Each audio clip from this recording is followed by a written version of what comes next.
JDS ಎಸ್ನಿಂದ ನಾನು ತೆಗೆದಾಕ್ಬಿಟ್ರು.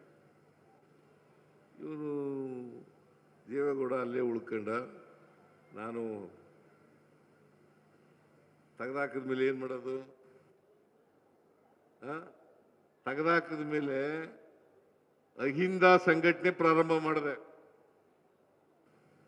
ಅಹಿಂದ ಅಂತಂದ್ರೆ ಏನು? ಅಲ್ಪಸಂಖ್ಯಾತರು, ಹಿಂದುಳಿದವರು, ದಲಿತರು, ಸಮಾಜದಲ್ಲಿರ್ತಕ್ಕಂಥ ತಳ ಸಮುದಾಯಗಳು ಇವ್ರನ್ನ ಸಂಘಟನೆ ಮಾಡ್ತಾ ಇರುವಾಗ ಕಾಂಗ್ರೆಸ್ನಿಂದ ಕರೆ ಬಂತು ನನಗೆ. ಕಾಂಗ್ರೆಸ್ನಿಂದ ಕರೆ ಬಂತು, ಕಾಂಗ್ರೆಸ್ ಸೇರ್ಕೊಳ್ಳಿ ಅಂತೇಳಿ ಕರೆ ಬಂತು. ಕಾಂಗ್ರೆಸ್ ಸೇರಿದೆ. ಕಾಂಗ್ರೆಸ್ ನೇರಿ ನಾನು ಯಾವುದೇ ಪಕ್ಷದಲ್ಲಿದ್ದರೂ ಜನತಾ ಪಾರ್ಟಿ, ಜನತಾದಳ, ಕಾಂಗ್ರೆಸ್, ಬೇರೆ ಪಕ್ಷಗಳಿಗೆ ಹೋಗಿಲ್ಲ. ಲೋಕದಳ, ಅದೇ ಲೋಕದಳ ಆಗಿತ್ತು. ಲೋಕದಳದಿಂದಲೇ MLA ಆದದ್ದು ನಾನು 83ರಲ್ಲಿ. ಲೋಕದಳ, ಜನತಾ ಪಾರ್ಟಿ ಎಲ್ಲ ಒಡೆದು ಲೋಕದಳ, JDU ಇವೆಲ್ಲ ಜನತಾದಳ ಇವೆಲ್ಲ ಆದಮೇಲೆ ನಾನು ಲೋಕದಳಕ್ಕೂ ಹೋಗಿದ್ದೆ.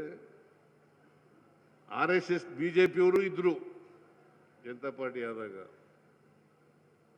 ಸೋಷಲಿಸ್ಟ್ ಪಾರ್ಟಿ ಇತ್ತು, ಸಂಸ್ಥಾ ಕಾಂಗ್ರೆಸ್ ಇತ್ತು, ಆಮೇಲೆ ಚರಣ್ ಸಿಂಗ್ ಅವ್ರ ಪಾರ್ಟಿ ಇತ್ತು. ನಾನು ಲೋಕದಳಕ್ಕೆ ಹೋದೆ. ಯಾಕಂದ್ರೆ ನಾನು ಫಾಲೋ ಮಾಡ್ತಾ ಇದ್ದದ್ದು ಜಾರ್ಜ್ ಫರ್ನಾಂಡಿಸ್ ಅವರನ್ನ. ಜಾರ್ಜ್ ಫರ್ನಾಂಡಿಸ್ನವರು ಎಲ್ಲಿಗೆ ಹೋಗ್ತಾರೆ ಅಲ್ಲಿ ಹೋಗ್ತಾ ಇದ್ದೆ ನಾನು. ಸೊ ಹಾಗಾಗಿ, ಯಾಕಂದ್ರೆ ಅವರು ಸೋಷಲಿಸ್ಟ್ ನಾಯಕರು ಜಾರ್ಜ್ ಫರ್ನಾಂಡಿಸ್ ಅವರು. ನಾನು ಸೋಷಲಿಸ್ಟ್ ಪಾರ್ಟಿಗೆ ರಾಜಕಾರಣ ಪ್ರಾರಂಭ ಮಾಡೋದಕ್ಕಿಂತ ಮುಂಚಿತವಾಗಿ ಸೋಷಲಿಸ್ಟ್ ಪಾರ್ಟಿ ಸಮಾಜವಾದಿ ಯುವಜನ ಸಭಾ ಮೆಂಬರ್ ಆಗಿದ್ದೆ. ಹಾಗಾಗಿ ಜನತಾ ಪಾರ್ಟಿಗೆಲ್ಲ ಸೇರ್ಕೊಂಡ ಮೇಲೆ ಜನತಾ ಪಾರ್ಟಿ ಆಯಿತು. ಆಮೇಲೆ ನಾನು ಜನತಾ ಪಾರ್ಟಿಯಿಂದ ಜನತಾದಳ, ಲೋಕದಳ, ಈಗ ಕಾಂಗ್ರೆಸ್. ಕಾಂಗ್ರೆಸ್ ಬಂದ ಮೇಲೆ 2 ಸಾರಿ ಮುಖ್ಯಮಂತ್ರಿ ಆದೆ. ಒಂದು ವೇಳೆ ಜನತಾದಳ ಎಸ್ನಲ್ಲೇ ಇದ್ದಿದ್ರೆ ಮುಖ್ಯಮಂತ್ರಿ ಆಯ್ತಿರ್ಲಿಲ್ಲ ನಾನು. ಯಾಕೆಂದ್ರೆ ದೇವೇಗೌಡರು ನನ್ನನ್ನು ಮುಖ್ಯಮಂತ್ರಿ ಮಾಡಕ್ ಬಿಡ್ತಾ ಇರಲಿಲ್ಲ. ಅವ್ರ ಮಕ್ಕಳು ಮುಖ್ಯಮಂತ್ರಿ ಮಾಡಕ್ ಬಿಡ್ತಾ ಇರಲಿಲ್ಲ.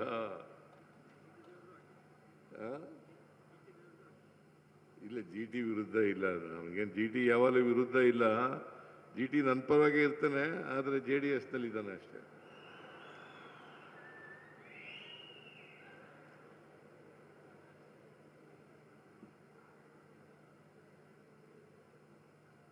ಅದೇನೇ ಆಗಲಿ, ಇವತ್ತಿಗೆ ನಾನು ಈ ಸಾರಿ 2023ರಲ್ಲಿ ಮುಖ್ಯಮಂತ್ರಿ ಆದಮೇಲೆ ಇವತ್ತು ನಾನು ಅಧಿಕಾರ ಸ್ವೀಕಾರ ಮಾಡಿದ್ದು ಮೇ 23 ಅಲ್ಲ 1923 20ನೇ ತಾರೀಕು. ಇವತ್ತಿಗೆ 2.5 ವರ್ಷ. ಒಂದು ರೀತಿಯಲ್ಲಿ ನನಗೆ 2.5 ವರ್ಷ ತುಂಬಿದೆಯಲ್ಲ, ಆ 2 ವರ್ಷದ ದಿನಾಚರಣೆನೂ ಕೂಡ ಇಲ್ಲೇ ನಡೀತಾ ಇದೆ.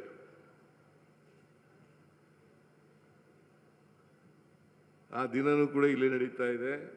ನಿಮ್ಮೆಲ್ಲರ ಆಶೀರ್ವಾದದಿಂದ, ಕರ್ನಾಟಕದ ಜನರ ಆಶೀರ್ವಾದದಿಂದ ನನಗೆ 2 ಸಾರಿ ಮುಖ್ಯಮಂತ್ರಿ ಆಗ್ತಕ್ಕಂಥ ಅವಕಾಶ ಸಿಕ್ತು.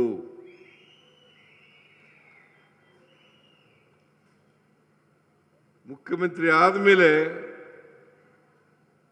ಸಮಾಜದಲ್ಲಿರ್ತಕ್ಕಂಥ ಎಲ್ಲ ಬಡವರು, ಯಾವುದೇ ಪಕ್ಷ, ಯಾವುದೇ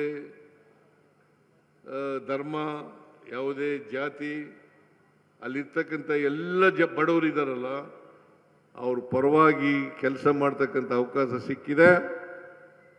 ಇಲ್ಲಿವರೆಗೆ ಮಾಡಿದ್ದೇನೆ, ಮುಂದೇನೂ ಕೂಡ ಮಾಡ್ತೇನೆ ಅಂತಕ್ಕಂಥ ಮಾತುಗಳನ್ನು ಹೇಳಲಿಕ್ಕೆ ಬಯಸ್ತಾ ಇದ್ದೇನೆ. ಈಗ 83ರಿಂದ ಅಲ್ಲ 2013ರಿಂದ 18ರವರೆಗೆ ಮುಖ್ಯಮಂತ್ರಿ ಆಗಿರುವಾಗ ಅನೇಕ ಭಾಗ್ಯಗಳನ್ನು ನಾವು ಕೊಟ್ಟವು. ಬಹುಶಃ ಇಲ್ಲಿರೋರಿಗೆಲ್ಲ ಗೊತ್ತಿದೆ, ನಿಮಗೂ ಗೊತ್ತಿದೆ.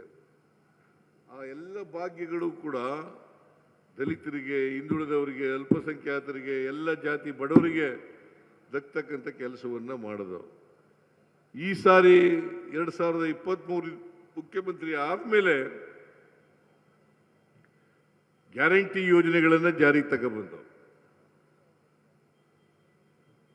ಈ ಗ್ಯಾರಂಟಿ ಯೋಜನೆಗಳ ಮೂಲಕ ಸಮಾಜದಲ್ಲಿರ್ತಕ್ಕಂಥ ಅಸಮಾನತೆಯನ್ನು ನಿವಾರಣೆ ಮಾಡತಕ್ಕಂಥ ಪ್ರಯತ್ನವನ್ನು ಮಾಡಿದ್ದೇವೆ.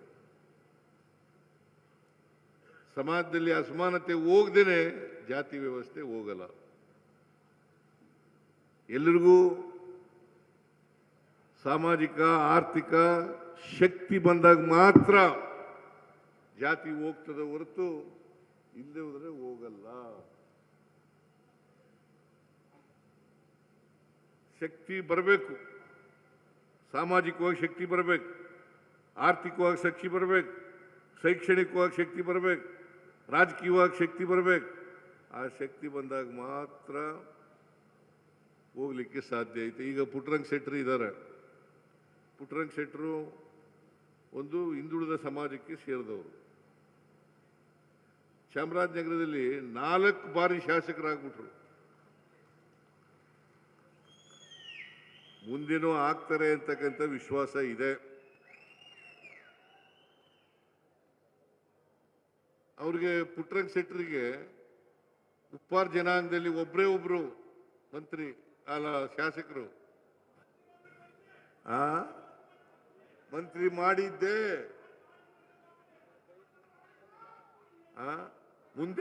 ಮುಂದೆ ಅವರಿಗೆ ಒಳ್ಳೆ ಭವಿಷ್ಯ ಇದೆ.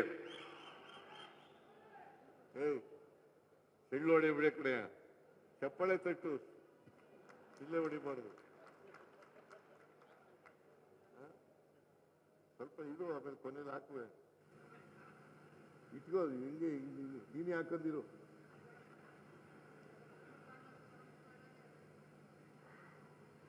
ಚಾಮರಾಜನಗರ ಜಿಲ್ಲೆಯವರು ಯಾವಾಗಲೂ ಕೂಡ ಇಲ್ಲಿ ದಲಿತರು, ಹಿಂದುಳಿದವರು, ಅಲ್ಪಸಂಖ್ಯಾತರು, ಮುಂದುವರೆದ ಜನಾಂಗ ಎಲ್ಲರೂ ಕೂಡ ನನಗೆ ಬೆಂಬಲವನ್ನು ಕೊಟ್ಟಿದ್ದಾರೆ. ನಾನು ನಿಮ್ಮ ಜಿಲ್ಲೆಯನ್ನು ಯಾವಾಗಲೂ ಕೂಡ ಮರೀಲಿಕ್ಕೆ ಸಾಧ್ಯ ಇಲ್ಲ.